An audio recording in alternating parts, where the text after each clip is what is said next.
जय हिंद दोस्तों, मां हंस वाहिनी क्लासेस में आप सभी का स्वागत है। मैं राहुल सर आज आपको इस एक्सरसाइज 3.2 का क्वेश्चन नंबर फर्स्ट का जो सेकंड पार्ट रह गया था उस क्वेश्चन को सॉल्व करवाऊंगा। देखिए, इस क्वेश्चन में कहा गया है कि 5 पेंसिल तथा 7 कलमों का मूल्य 50 रुपया है। 5 पेंसिल और 7 कलम का मूल्य 50 रुपया दे दिया है, जबकि फिर 7 पेंसिल लिया और 5 कलम ले लिया है, तब उसका मूल्य 46 रुपया दिया है। पहले क्या कहा है, 5 पेंसिल है और 7 कलम है, तब 50 रुपया दिया।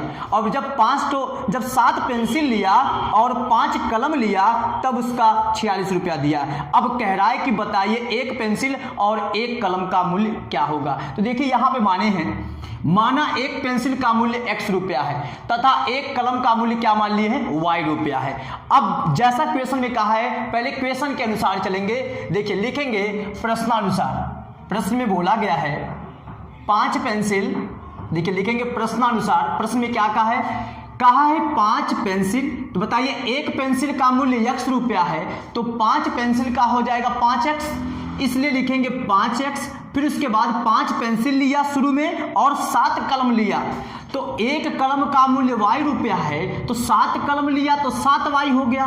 ठीक है, एक पेंसिल का मूल्य x रुपया है, गया 5 पेंसिल लिया और 7 कलम लिया, एक कलम का मूल्य y रुपया है, तो 7y हो गया। एक पेंसिल x रुपया में है, 5 पेंसिल लिया तो 5x हो गया, और जाके 50 रुपया दिया, तो ये पूरा उसका चुकता हो गया। ठीक ना, ये क्लियर हो गया इसका हिसाब।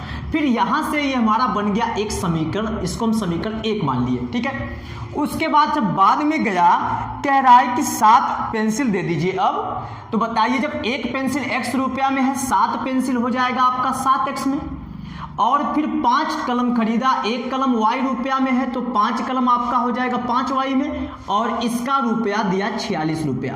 इसको आप मान लीजिए समीकरण नंबर 2। अब ये आपका रैखिक समीकरण युग्म हो गया। अब यहां से इसको लेके इसका ग्राफी विधि से सॉल्यूशन करना है और बताना है एक पेंसिल और एक कलम का मूल्य क्या है। देखिएगा, समीकरण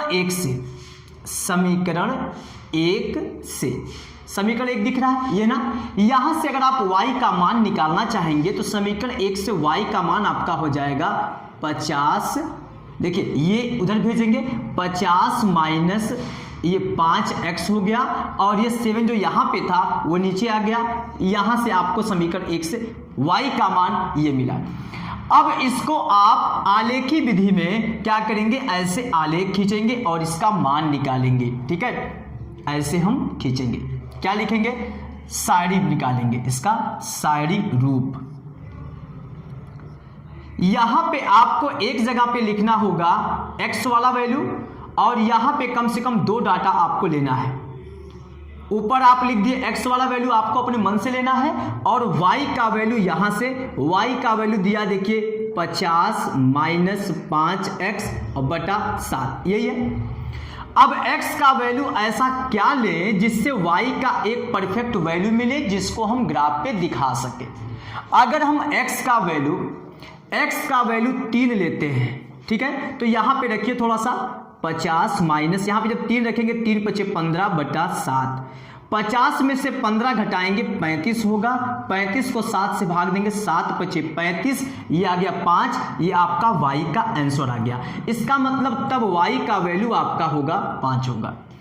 एक वैल्यू आपको यहाँ पे और रखना है, किसका वैल्यू, x का वैल्यू, जिससे आपको y का एक वैल्यू और मिले। ठीक है, यहाँ पे अगर हम x के जगह पे अगर हम 10 रख देते हैं, ठीक, तो 10 5 आपका हो जाएगा 50, और 50 में से 50 जाएगा 0 हो जाएगा, 0 के से डिवाइड करेंगे 0 आएगा। ठीक है, उसके बाद समीकरण 2 को देखिए।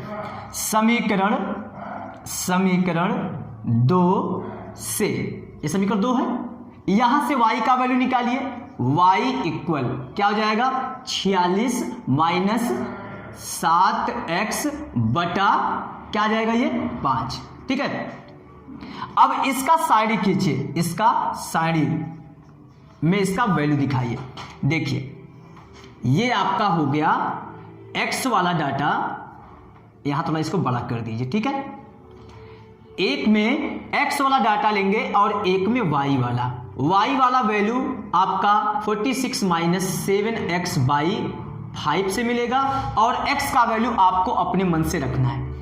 अगर x का वैल्यू अगर आप 3 रखते हैं तो 7 त्रिक 21 हो जाएगा और 46 में से 21 घटाएंगे और 5 से भाग देंगे तो कटेगा भी, ठीक ना।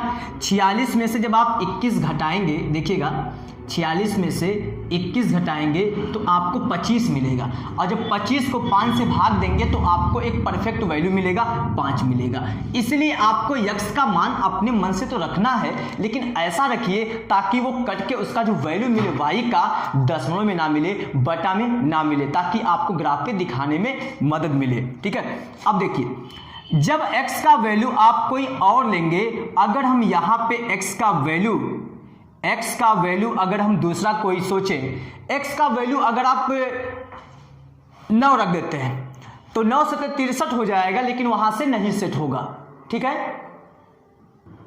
अगर आप 7 रखते हैं तो 7 का इसमें गुणा करेंगे तो 49 हो जाएगा। 46 में से 49 घटाएंगे और 5 से भाग देंगे तो आपको एक परफेक्ट वैल्यू नहीं मिलेगा, क्योंकि यहां से जब आप घटाएंगे तो आपको मिल गया -3/5 हो जाएगा और ये बटा में आ गया, ठीक है। अब आप यहां पे कुछ ऐसा वैल्यू सोचिए जिससे कि y का वैल्यू एक नंबर मिले, ऐसा जिसमें दशमलव ना हो, बटा ना हो। अगर हम यहाँ पे 8 रख देते हैं तो 8 सत्ते 56, ठीक है, और 56 में से 46 घटाएंगे तो -10, ठीक ना, उल्टा करना पड़ेगा ना। तो यहाँ पे 8 रख दीजिए और यहाँ पे देखिए 46 - 8 सत्ते 56 बटा 5, इसमें से घटाएंगे तो -10 बटा 5, 5 दूना 10, -2 आ गया, ठीक है, -2 आ गया। अब ये जो बिंदु आपको मिला है, इस बिंदु को लेकर आपको ग्राफ पर दिखाना है। अब हम देखिए ग्राफ बनाते हैं, ठीक है। अब लिखेंगे ये जो बिंदु हमारा है, देखिए बिंदु, इसको मान लीजिए A B C के फॉर्म में। बिंदु यहां से आपको मिलेगा 3,5, इसको मान लीजिए A। बिंदु A आपका ये हो गया, B इसको मान लीजिए, उसके बाद दूसरे वाले को ये हो जाएगा आपका 10,0। तो बिंदु 3,5, 3 पे 5, फिर उसके बाद 10 पर 0 है ये, तथा बिंदु जो दूसरे वाले समीकरण से बन रहा है, दूसरे वाले समीकरण से बन रहा है 3,5 और उसके बाद 8,-2, 8,-2 को ग्राफ पर प्रदर्शित करने पर, क्या लिखेंगे, ग्राफ पर प्रदर्शित करने पर। अब आप निकाल लीजिए ग्राफ पेपर और हम यहां पे ग्राफ बना के आपको दिखाते हैं कैसे बनेगा ग्राफ में। ये देखिए ग्राफ आपके सामने हम ऐसे बना दिए, ठीक है। आप ग्राफ पेपर निकाल लीजिए, उस ग्राफ पेपर पे ही आपको ही बनाना होगा। देखिए पहला बिंदु आपको मिला है, समीकरण 1 से जो दोनों बिंदु मिला है, एक ये और एक ये। सबसे पहले हम इस बिंदु के बारे में देखते हैं। इसको देखिए दिखाएंगे कहाँ पे, x पे चलेंगे 3 खाना, फिर उसके बाद y पे चलेंगे 5 खाना, यहाँ पे, ठीक। और जब इन दोनों को मिलाएंगे, देखिए 3 यहाँ से, ये 5 इधर से आएगा तो यहाँ पे, इसका मतलब ये जो बिंदु आपका A है, इसका एड्रेस हो जाएगा 3,5, ठीक है। उसके बाद बिंदु B की एड्रेस जो होगा, ये देखिए 10, x पे चलना है 10 और y पर चलना ही नहीं है, y का वैल्यू 0 है ना, इसलिए इसका जो वैल्यू होगा B वाले का वो आपका हो जाएगा 10,0, ठीक है। फिर उसके बाद ये आपका बिंदु 1, जो समीकरण 2 से दोनों बिंदुओं मिले हैं, वो आपके ये मिले, मान लीजिए C मान लीजिए, इसे आप D मान लीजिए।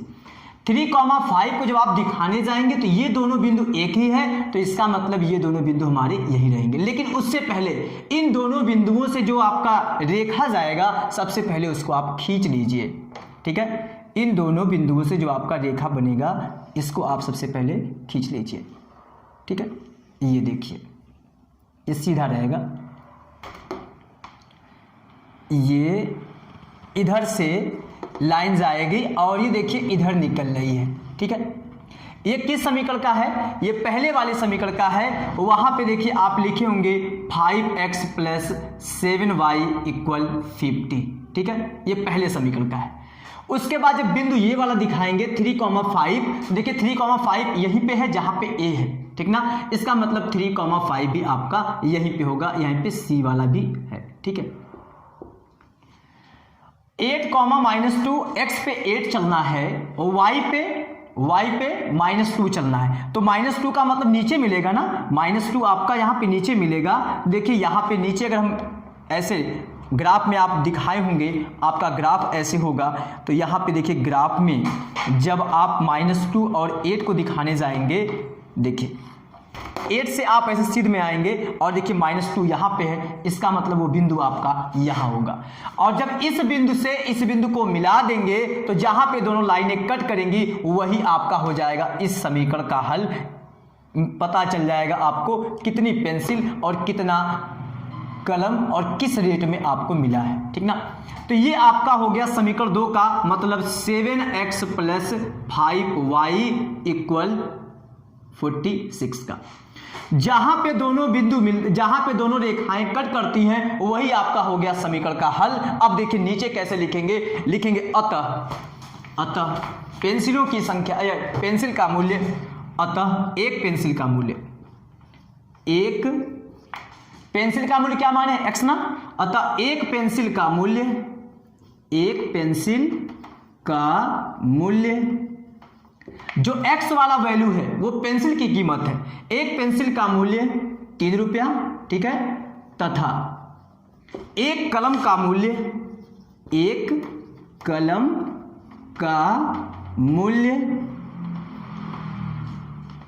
कितना आया है, y का वैल्यू 5 रुपया होगा। ये आपका आंसर हो गया। लेकिन अगर आप इसी क्वेश्चन को x को मान लेते आप कलम का मूल्य और y मानते, पेंसिल का मूल्य y मान लेते, तो आपका ये डाटा जो है ना अलग अलग आता, मतलब ये ऐसे चेंज हो जाता, लेकिन आंसर आपका वही आता। आंसर आपका पेंसिल का जो मूल्य है 3 ही रुपया आता, कलम का मूल्य 5 रुपया आता। आशा है कि आपको समझ में आया होगा। अगर आया है तो प्लीज़ चैनल को सब्सक्राइब कीजिएगा और बेल आइकन को जरूर प्रेस कीजिएगा ताकि हमारा मनोबल ऐसे बढ़ता रहे और हम आपकी सेवा में हमेशा तत्पर रहें। थैंक्स।